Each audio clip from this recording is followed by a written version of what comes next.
Good afternoon. My name is Bernal, and I'm the Executive Director of Stop Predatory Gambling. And we are working to build a national grassroots effort to stop the practice of state-sponsored predatory gambling. And I want to note that I live in Lawrence, Massachusetts, which is also the poorest community in the state. I want to make first clear that this is not a debate about social forms of gambling, like playing poker at the kitchen table with the guys from the neighborhood.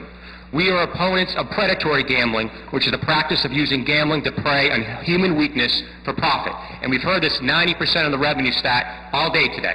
And I still haven't heard a proponent refute it. Not one. So let's have it that the debate is that business model. So I respectfully ask you to challenge these folks, many of whom I admire, to answer that question. There are at least 4 major differences between social gambling and predatory gambling. The speed of the games, the kind of buzz or high people get when they play, the amount of money people lose, and the predatory marketing used to promote it.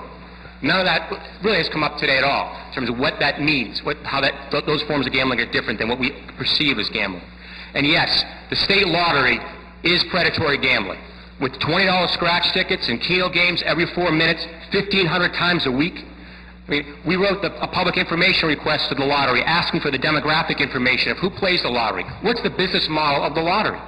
And they wrote back, we had a $2,700 request for us to request to get that information. So obviously we're not in a position to do that yet. But that's part of this debate, the business model for the lottery. And so a lot of the points have been covered, so I just want to bring you some new information so not to kind of keep this debate energized. I have a quote by a Harris executive. Okay? I've worked in the subprime marketing industry. At least casinos are open about what they do. I haven't heard any proponent talk about how their industry is compared to the predatory subprime lending industry. Let's have that discussion. We talk about casino capitalism, right? That's what we blame our Wall Street crisis on, casino capitalism. They didn't call it biotech capitalism. They didn't call it healthcare capitalism. They called it casino capitalism. And why is that? Because it's a something-for-nothing scheme. Just like Bernie Madoff, AIG, Lehman Brothers, it's a something-for-nothing scheme. People who I admire deeply, people I've worked campaigns on, over and over again, this is about jobs. This is a debate about jobs. Well, no one has said in this debate that these are jobs with justice. And what I want to know is, when did the labor movement just become about jobs? And this is the best thing about this whole issue is this is the only product or service where the people who own it and promote it don't use it. And what's amazing about, if these casino executives come before you today, ask them, do they play? How often, how frequently do they play? How much money do they lose? Because these guys are on television saying the only way you make money in a casino is by owning it. And the last 2 points I want to make briefly is we talk about the debt culture today in America. Congress has regulated credit card institutions. We've attacked the subprime lenders.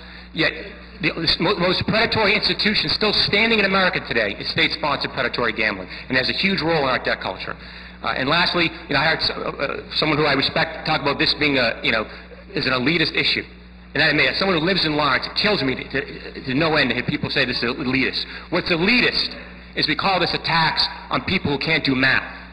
And what's elitist is the people who own this product and promote it don't use it. And last, in the casino visits, we hear a Herald story today, or on Globe stories about, all these people visiting out of state. Well, I live in northern Massachusetts. You want to see visits out of state. Almost 75% of the license plate in southern New Hampshire for the sales tax are Massachusetts plates. Okay, so I haven't heard anyone talk about why don't we capture money?